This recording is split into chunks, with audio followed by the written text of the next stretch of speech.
encontramos aquí con Marco, es nuestro nuevo integrante de la familia Trayecto, que nos va a estar contando un poco más sobre su persona, lo que hace y por qué quiso publicar este libro con un tema que es muy interesante porque cada vez creo que hay menos abuelos. Así que interesante tema. Así que, por favor, Marco, preséntate, dinos quién eres, bueno, sé que te llamas Marco, pero para que la gente sepa tu nombre completo y esos temas, a qué te dedicas y demás. Bueno, mira, Marco Antonio Velázquez, yo nací y vivo actualmente transitoriamente en Puerto Montt. Eh, Esto de ser provinciano, trasplantado mucho tiempo en Santiago, es también una experiencia que a uno lo va marcando, digamos. Yo creo que eh, al final voy aprendiendo de la vida, del tener que adaptarme a realidades que probablemente en ese momento eran como las que había que seguir, o sea, ir a estudiar a la universidad era irse de provincia a Santiago. Y yo creo que ahí comienza como mi vida ya de joven y adulto, eh, lleno de cosas que hay que empezar como a definir y que uno no las tiene claras. ¿Ah? Yo era un buen estudiante y me gustaba estudiar y lo quería todo y finalmente no sabía nada. Creo que eso puso también en mi horizonte una capacidad de reflexión, de ensimismarme, de mirar la vida con más detención que lo que habitualmente podemos hacerlo. Entonces, logré conjugar esto y creo que en el tiempo, después de 64 años, pasó algo determinante. O sea, yo creo que antes han ocurrido hechos muy importantes en mi vida, muy importantes, pero que los fui arrastrando, los fui llevando. Eh, pero no hay tiempo para detenerse, porque uno cuando comienza ya no para, o sea, vas al colegio, después esto, estudias y no paras porque hay que estudiar, ir a la universidad y rápidamente te pones a trabajar y sencillamente después vienen las responsabilidades de Estado civil dependiendo de cada uno, yo me casé, vienen los hijos y no te detienes. Yo creo que los 64 años es un momento en que uno empieza como a vivir cambios, primero, esto, tal vez más orgánicos en el sentido de que vas notando que tu cuerpo cambia y que después también la sociedad te empieza a mirar distinto. O sea, después de haber tenido una vida profesional muy exitosa, eh, a los 64 años ya te empiezas a jubilar, digamos, y yo no me he jubilado, pero te empieza a empujar la sociedad a tener que jubilarte. Y, y en esa experiencia entonces nace mi nieta, nace la Rafaela, mi primera nieta. Eh, y yo creo que fue algo muy significativo, porque yo antes en mi vida, ¿cierto?, de papá, al principio perdimos a dos hijos. ¿Ah? Entonces, el nacimiento estaba para mí contaminado de alguna manera con miedos, con temores, con muchas experiencias que son muy marcadoras. Y con angustia. O sea, se produce el nacimiento con una esperanza, pero rápidamente también con un aterrizaje que te estremece entero. Y fueron dos momentos distintos, 10 años cada uno de esas experiencias dolorosas, donde la segunda fue mucho más científica en términos de ir avanzando desde el primer día del nacimiento hasta que ocurre lo no querido, digamos. Entonces, fue, fue una vida rara, fue una vida de la de Ignacio, distinta a la de mi hija Alejandrita, que ella vivió y falleció como en un accidente, lo cual después de 10 años supimos que no había sido un accidente, sino que había sido la evolución de una enfermedad. Porque también lo provinciano te marca en el sentido de que la medicina no es capaz de seguir a ese ritmo, a identificar un buen diagnóstico y entonces, en cambio, Ignacio nace en Santiago y las preguntas partieron el primer día. Entonces, para mí la vida y el nacimiento estaba marcado por eso. Y, y bueno. Dios ha querido que tengamos 3 hijos, y Natalia es nuestra hija mujer, entonces los demás son hombres, varones, y entonces esto ocurre que Rafaela, siendo tan esperada, uno es ajeno, ve que la guatita crece, que tu hija está contenta, pero de ahí a tenerla en los brazos es un cambio tremendo. Y yo creo que esa fue la experiencia que a mí me, me detuvo, me quedé mudo. Yo cuando la tuve en mis brazos estaba en la clínica, estaba mi hija, estaba, no sé, mi yerno, estaba mi esposa y me quedé como congelado. Pero no se me congeló la mente, se me llenó de pensamientos, se me llenó de ideas y de ideas buenas, de cosas que como que no había entendido y que ahora empezaba a disfrutarlas, pero sorprendido, sorprendido de esta pequeñez que además rápidamente fui descubriendo que si bien todo parecía tan pasivo, tenerla en los brazos, estaba durmiendo, pero estaba llena de un lenguaje que empecé a comprender como que me fui metiendo en eso, ¿ah? Entonces, eh, fue un largo tiempo de silencio, pero un tremendo tiempo de profundizar mi mente en una meditación que fue muy trascendente, que fue muy como motivadora. Y sentí que me hablaba, y sentí que me decía cosas hermosas que yo no las había visto en mi vida, digamos, que me estaba... eh, y, y creo que fue, es más, cuando me fui a la clínica, seguí mudo. Y llegué a mi casa y estuve el resto del día mudo porque se detuvo el tiempo. Se detuvo el tiempo y pensé muchas cosas, pensé en la forma absurda en que vivimos. Yo era este conejo que había corrido tras el éxito y que lo había alcanzado y sentí que todo eso era absurdo, digamos.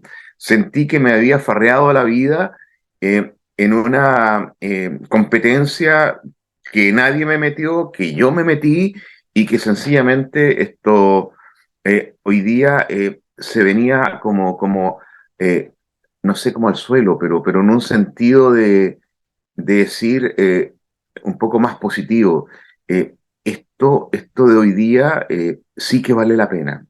O sea, el pasado está, no lo cambio, lo agradezco, es una experiencia ganada, pero, pero quiero cambiar de vida. Quiero, quiero de alguna forma vivir esta experiencia, no la quiero borrar, no la quiero perder. Aquí hay una oportunidad. Y creo que es eso, es como el nacimiento de Rafaela fue como una tabla de salvación en un mundo que tenga una crítica bien aguda de cómo vivimos y cómo hemos hecho sociedad, eh, no sé, familiar, social, nacional y global. Un mundo caótico donde nuestros jóvenes nos dan señales de alerta, pero no las vemos tampoco. Y creo que aquí, antes que los jóvenes, una criatura tan inocente, tan pequeña, tan frágil, me lo venía a decir de manera tan concreta. Yo siempre he tenido una tendencia a la meditación, a detenerme, y esta vez esto fue distinto. Creo que es como descubrir el secreto del buen vivir, digamos, ¿ah? Y yo dije, esto no me la voy a farrear. He tenido tantas intenciones por querer volver a mejorar, a hacer las cosas distinto, pero esta no me la voy a farrear. Esto sí que es en serio. Y, y así ha sido hasta ahora. Y creo que cuando me puse en este desafío, yo inmediatamente supe que esto lo tenía que contar. Lo tenía que contar porque para mí era nuevo, probablemente para otros no lo sea, digamos. Pero dije, y es un mensaje para todos, para un niño, para un adulto, para un joven, para los que no tienen nietos, para todos, porque sentí que quería comunicarlo. Traté de decirlo ese día en el almuerzo donde estaba con mi señora y mis 2 hijos, y, y yo les dije algo, que en el fondo esto yo lo tenía que compartir de una forma distinta. Y ahí partió este proyecto, que yo creo que venía un proyecto de escribir un libro hace muchos años, pero perdón, no tenía título, no tenía lo quería decir todo y al final eso era nada. Pero ahora sí tenía contenido, había un propósito. Y eso entonces, rápidamente, creo que el título se quedó instalado. Había que partir de nuevo. Era la oportunidad de mi vida. Y me acordé, perdón, de una frase que yo no había entendido. La había leído muchas veces. Y, y si bien es una experiencia personal de fe, yo creo que no hay que tener fe para comprenderla. Eh, Hay un diálogo entre Jesús y Nicodemo. ¿Ah? Nicodemo es una persona mayor y Jesús le dice que hay que nacer de nuevo. Nicodemo no entiende cómo nacer de nuevo. Yo creo que eso es una frase espiritual, pero también es una frase eh, para universal. No se necesita tener fe para entender ese mensaje que en la vida, cuando los años van pasando, nos vamos llenando de cosas que nos tenemos que ir poniendo y que otros nos van poniendo. ¿Ah? Y, y terminamos siendo cualquier cosa menos lo que queremos, digamos, y menos lo que verdaderamente y honestamente debemos ser. Porque el ser papá, porque el ser mamá, porque el ser joven, porque el ser estudiante, nos pone culturalmente disfraces distintos. Y todos esos disfraces nos los vamos poniendo. ¿Ah? Y, y son aditivos. Entonces es una mochila de...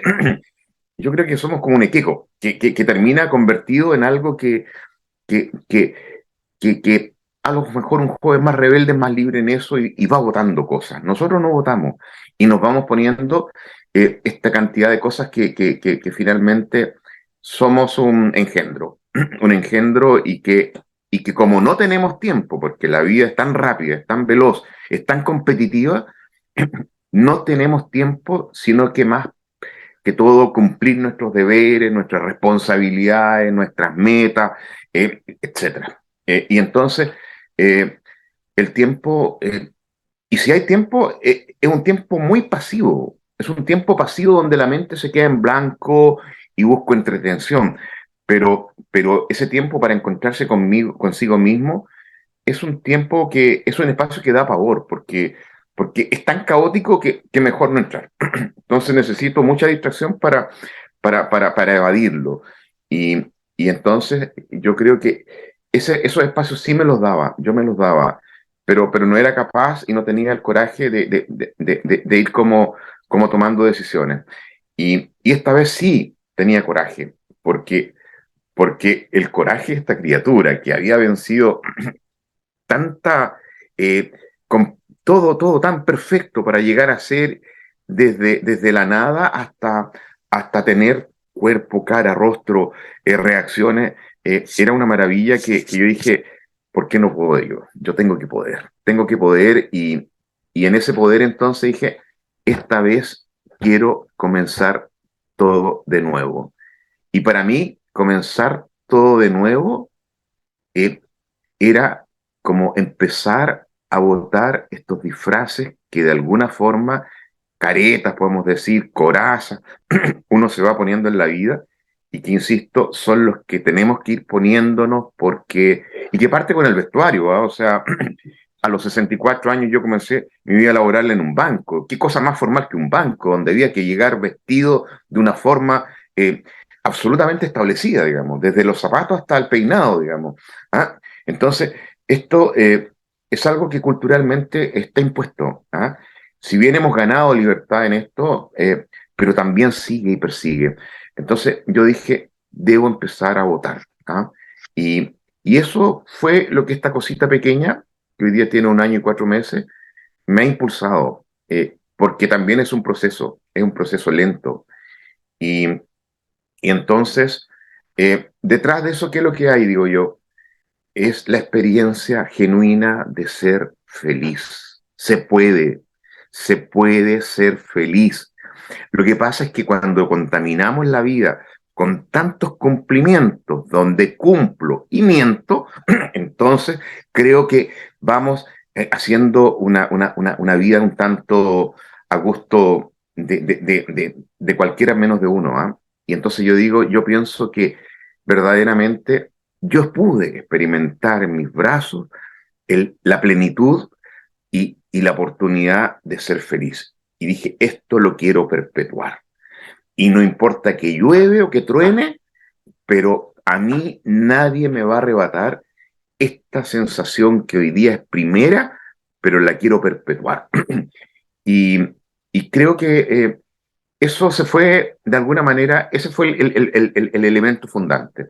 Y lo demás fue, fue como ir encontrando pistas y descubrir que también en el pasado había vivido experiencias similares, pero que quedaron truncas.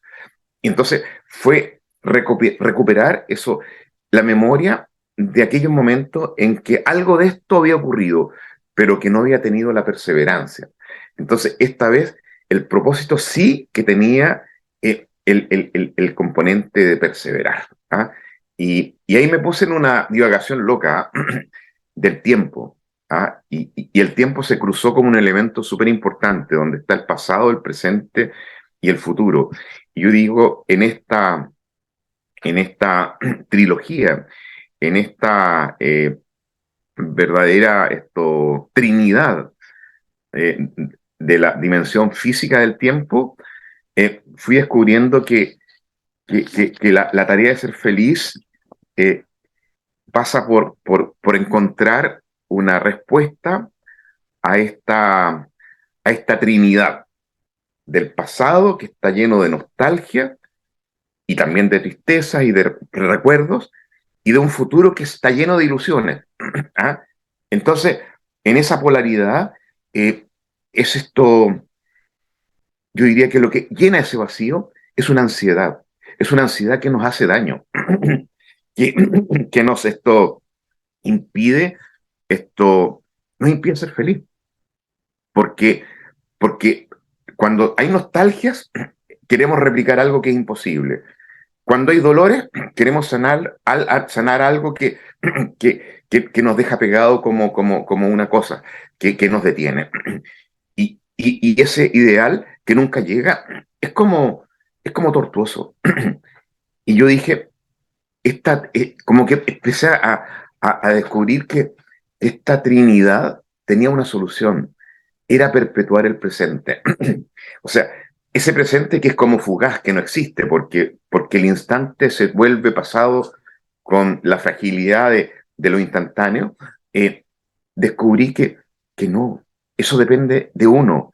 Y dije, voy a fijar en mi memoria aquellas cosas positivas y las voy a perfeccionar en el tiempo porque no las voy a sacrificar, no las voy a poner en el altar, ¿cierto?, de un sacrificio que mañana se vuelve ya nostalgia. Entonces dije, esto pasa por volverse un tanto loco, digamos, y esa locura ha sido para mí descubrir esto. Y digo yo, ¿y por qué? Y a ratos, con la rebeldía que puede tener un joven, digo, ¿por qué no nos enseñaron esto a tiempo? ¿Por qué en la escuela eh, no nos hacen un curso que mi hija lo tuvo, ¿ah? Que se llamaba un curso en un colegio que se llamaba Ser Humano? Antes que ponerle asignaturas de esto, lo otro, que lenguaje, que tantas cosas, que ciencia, había una asignatura que se llamaba, que a mí me quedó grabado, Ser Humano.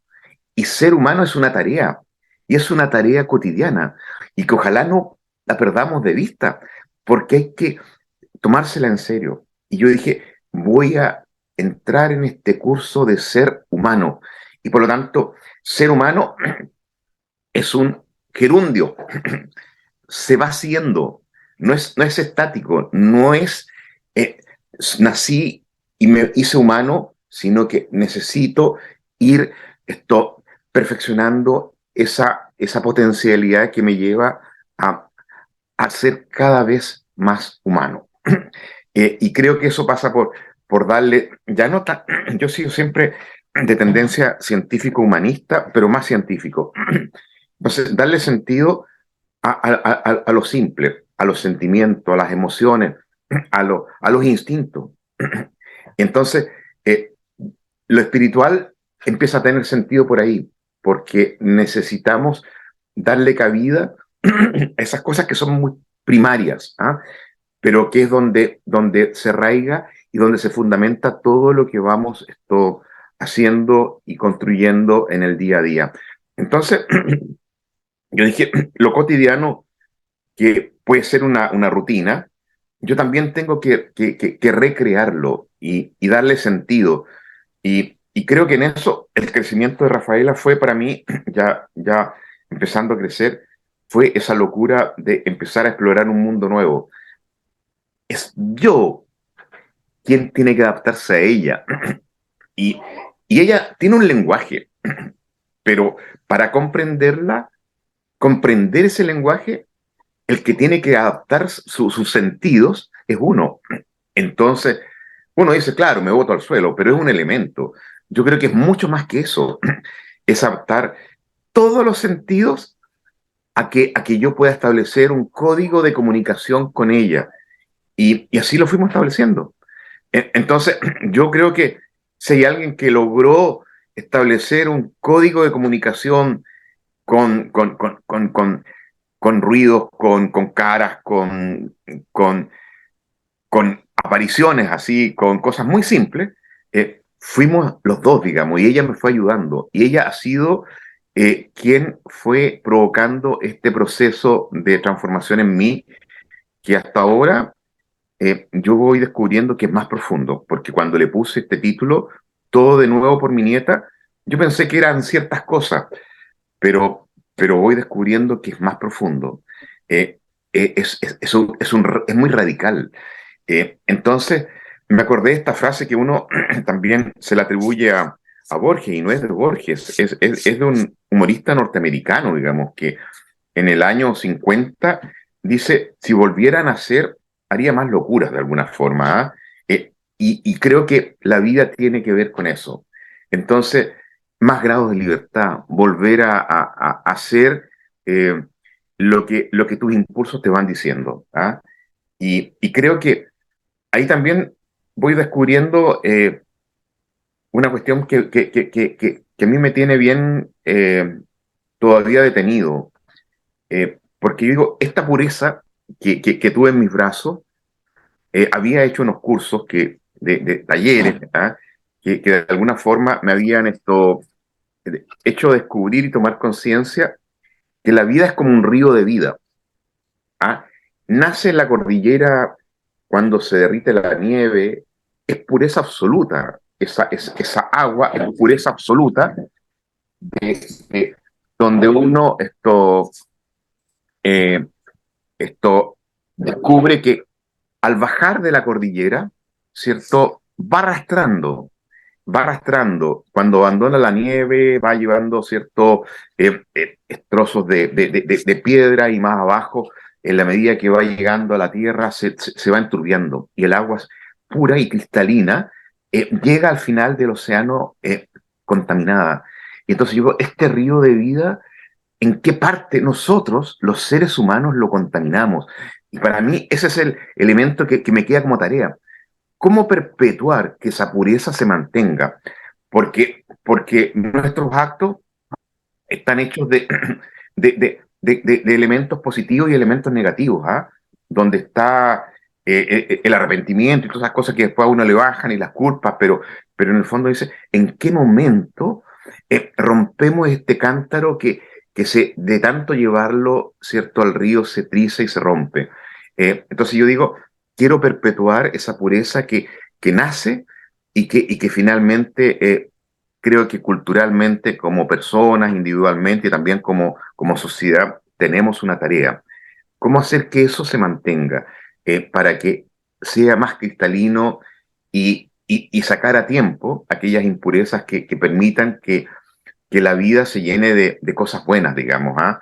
Y que las adversidades nos enseñen también a ver en eso oportunidades y no fatalismo, ¿ah? Por ahí está la pregunta, la respuesta a tu pregunta, Gisela. Sí. Bueno, ahora más como conciso, Porque me doy cuenta que tienes como muchos cuestionamientos en cuanto a la vida y has pasado como por muchas experiencias, tienes harto en el camino, por decirlo. Entonces te pregunto, ¿cómo condensar todos esos cuestionamientos en un libro para poder transmitirlo a la gente? O como, ¿qué fue lo que concretamente planteaste en esta historia? Como Lo sabemos que, que, claro, tu mm, cuestionamiento con tu nieta, que al parecer te enfrentó como a un cierto miedo a la pérdida, por lo que vamos entendiendo, entonces sí, como que te hizo renacer. ¿Qué directamente pone en el libro y qué quieres transmitirle a la gente a través de él? Además de lo que me contaste antes. sí. Yo quise transmitir que, que los dolores de la vida se pueden, se pueden se pueden superar.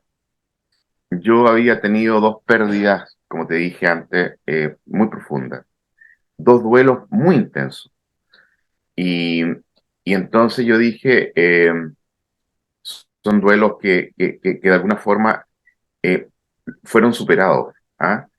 Y quise entonces esto plasmar en esos duelos y en esta experiencia de ver una realidad distinta con el nacimiento de mi nieta, plasmarlo en que tenemos capacidades humanas para superar las dificultades, para superar el sufrimiento.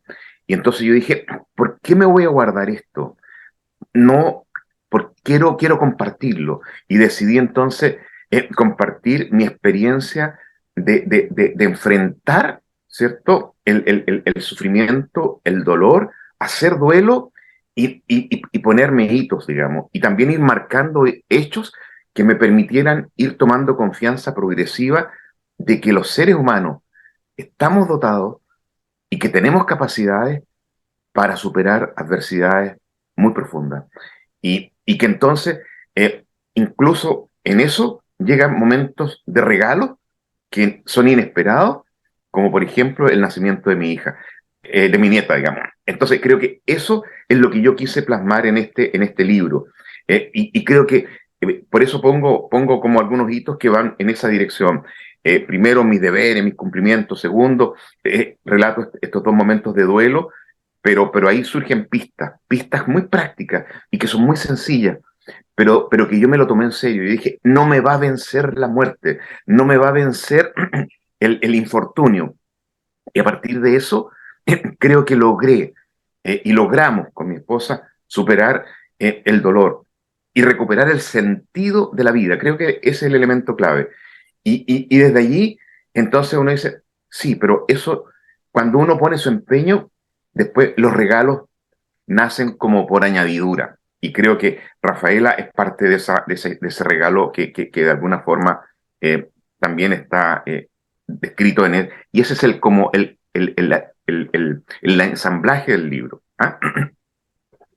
Y entonces, este es un libro, bueno, cuentas tu experiencia ya como de la visión de alguien que ha vivido más tiempo, pero ¿a quién va dirigido? ¿También es alguien como a quien ha vivido más tiempo o puede ser más transversal en cuanto a es como qué conflictos tú presentes ahí además que le puedan, por ejemplo, llegar a alguien que no sé, de 30 o 40 o de 20 o de 10? No sé. ¿Cómo, Sí, a qué gente va o si es más específico?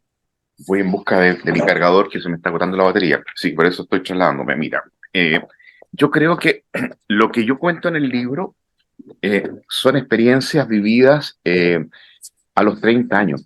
¿Ah? Y una de ellas está vivida a los 20 y algo.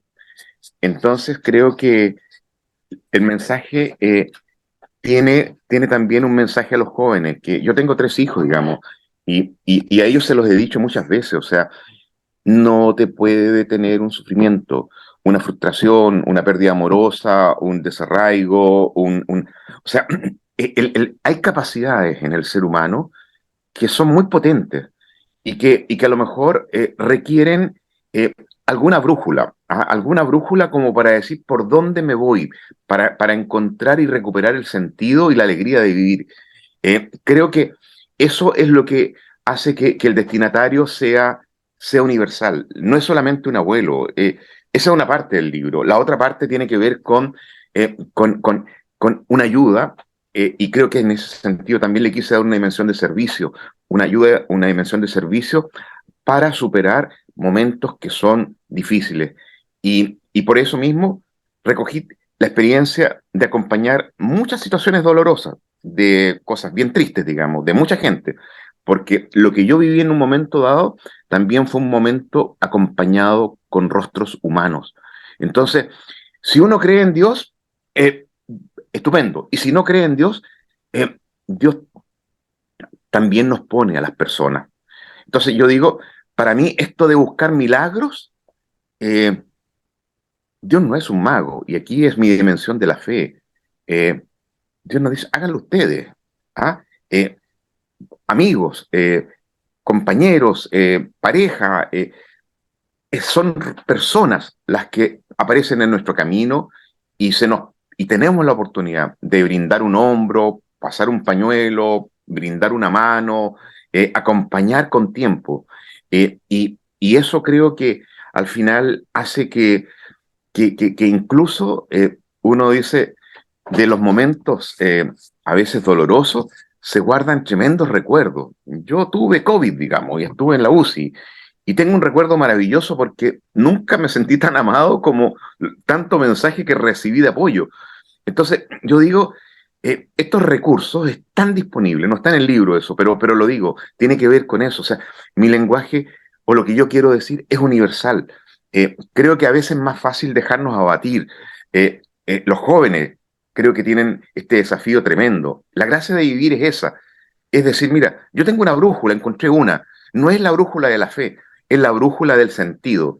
Y esa brújula es por donde yo creo que tu vida puede encontrar sentido a los momentos difíciles. ¿Ah? Y creo que cuando uno descubre sentido habiéndola pasado pésimo, el lograrlo te deja una satisfacción y una sensación de haber dado un salto, así como el primer paso en la luna, digamos, ¿ah? Y no se te borra más. Porque primero uno aprende, ya fue posible una vez, y cuando fuiste, lo pudiste hacer una vez, lo podrás hacer 1000 veces. Eso está de alguna forma dicho con un lenguaje que es el que me gusta a mí decirlo en palabras, digamos. No. Em, no, entiendo que, bueno, igual, no sé si se vaya a ver, de aquí tenemos tu libro y estuve leyendo un poquito de tu biografía. Eh, sí, por lo que cuentas, ahí estuviste mucho tiempo en el servicio de la iglesia. ¿Nos podrías contar como un poquito más sobre aquello? Sí, mira, yo llegué porque cuando estaba destruido y me dijeron que mi hijo se iba a morir, hubo gente que apareció y ahí apareció la iglesia, digamos, y entonces fueron personas y eso me llevó a tener que entrar en un mundo que para mí era desconocido, digamos, de gente que de verdad con total desinterés se acerca, te apoya y te acompaña. Creo que me quedo con eso, no me quedo con los elementos de lo que es una forma un poquito grotesca, de la Ujú. beatería que a veces transmitimos los seres que tenemos fe. Creo que eso no es importante. Creo que lo que importa son gestos humanos universales. ¿Ah? Estar, eh, solidarizar, guardar silencio, eh, un consejo oportuno. Y ahí entonces yo dije, bueno, estuve mucho tiempo y creo que lo que yo viví fue tan generoso del punto de vista de esta comunidad de personas, ¿cierto? Que fue muy amplia, que yo quise devolver parte de eso. Cuando ya mi hijo falleció, sentí la gratitud de tener que devolver algo de esto. ¿Ah? Y entonces acompañé a mucha gente y he Mm, acompañado a mucha gente en estado de enfermedad y de sufrimientos profundos, de pérdida de sentido. Se convirtió en una suerte de vocación y creo que el hacerlo de repente eh, me llevó a una situación que yo no imaginé y, y me vinculé con un movimiento, me acuerdo, ¿ah? Un movimiento carismático. Y entonces me mandaron a representar al movimiento al Arzobispado de Santiago. Y entonces había unas reuniones mensuales. Y en las reuniones mensuales de repente me dijeron, ay, ¿de qué lo que era esto? era el área laicado del arzobispado de Santiago. Área laicado, o sea, la única parte donde no hay curas, digamos. ¿Ah?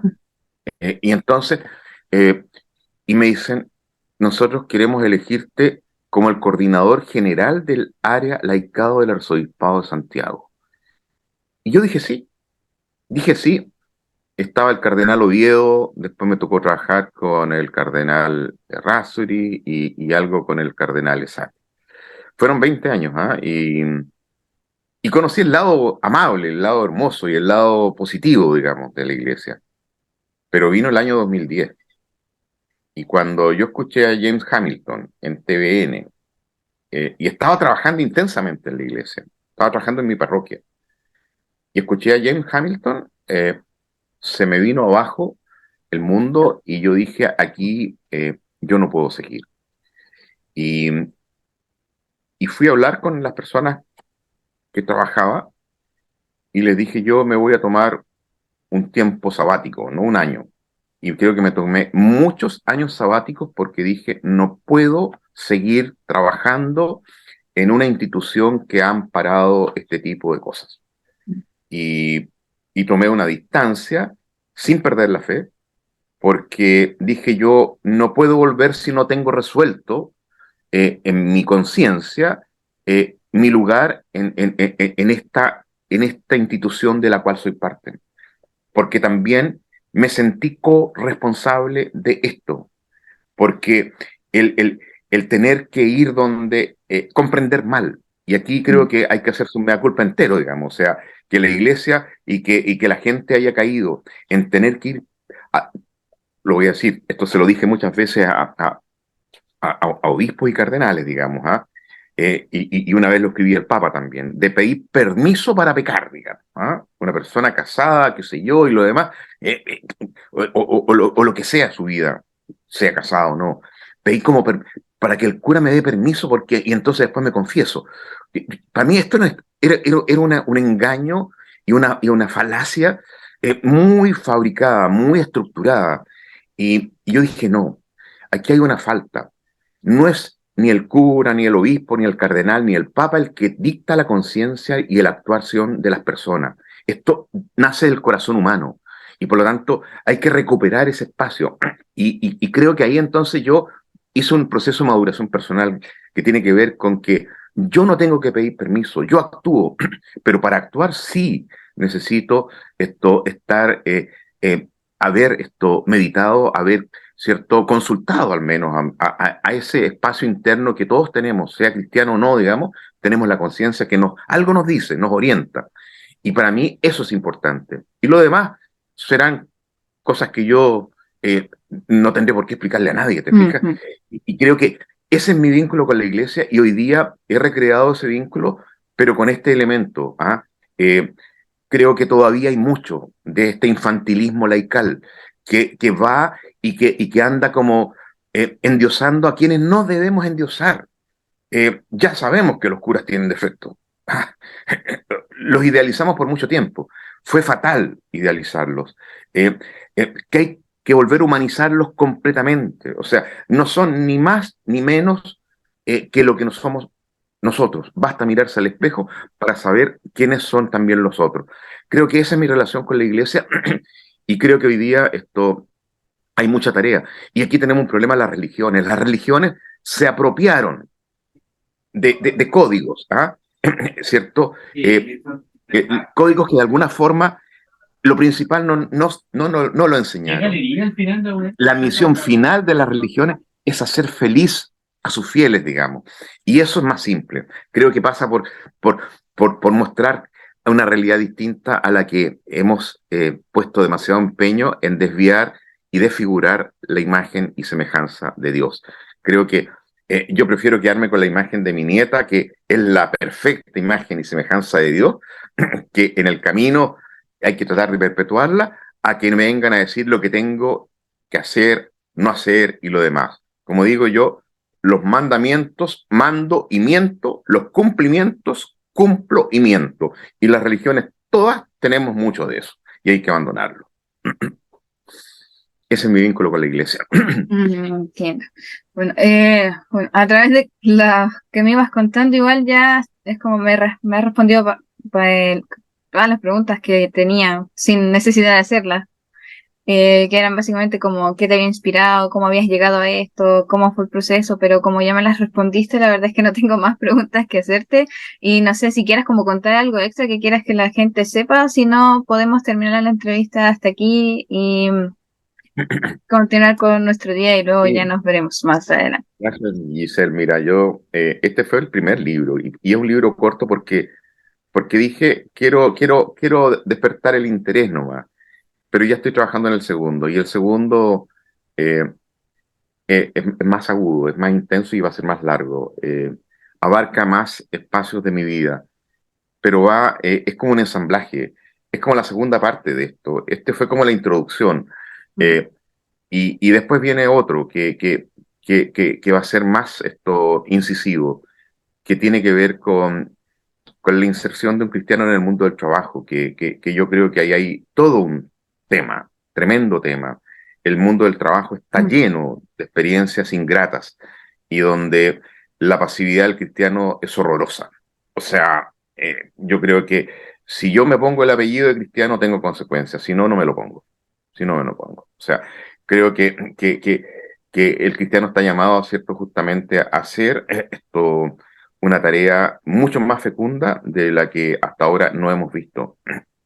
Algo de esto vimos cuando en la dictadura, la violación sistemática de los derechos humanos, la vicaría, la solidaridad, algo de eso es lo que es la tarea del cristiano también en el mundo del trabajo. Si no hacemos eso, que es la labor profética, que es denunciar el mal que vemos y tanta cosa que ocurre donde la corrupción está vinculada. Ese va a ser el libro de la omertá, ya. este código siciliano del silencio, que de alguna forma me lleva a la perfecta complicidad. Y creo que la sociedad entera ha caído en esto y hemos visto cómo el sistema social, político, institucional, constitucional, eh, todas las instituciones enteras se nos vinieron al suelo por esta omertad que se convirtió en el código del silencio que nos permite, ¿cierto?, tapar los peores horrores, que si los hubiéramos declarado, ¿cierto?, al menos podríamos tener un poco más de vergüenza que la que hoy día tenemos. Eso es el rumbo en el cual estoy empezando a escribir, pero será, yo creo que para un tiempo siguiente. Más adelante. Eso, Giselle, gracias por esta conversación y si necesitas algo, estoy disponible. ¿Ah? Súper. Terminamos como la entrevista del video hasta aquí. Nos despedimos en una próxima edición. Que estén bien. Igualmente a ti, Marco. Muchas gracias, cariño. Gracias a Trayecto y a ti especialmente. Chao. Gracias.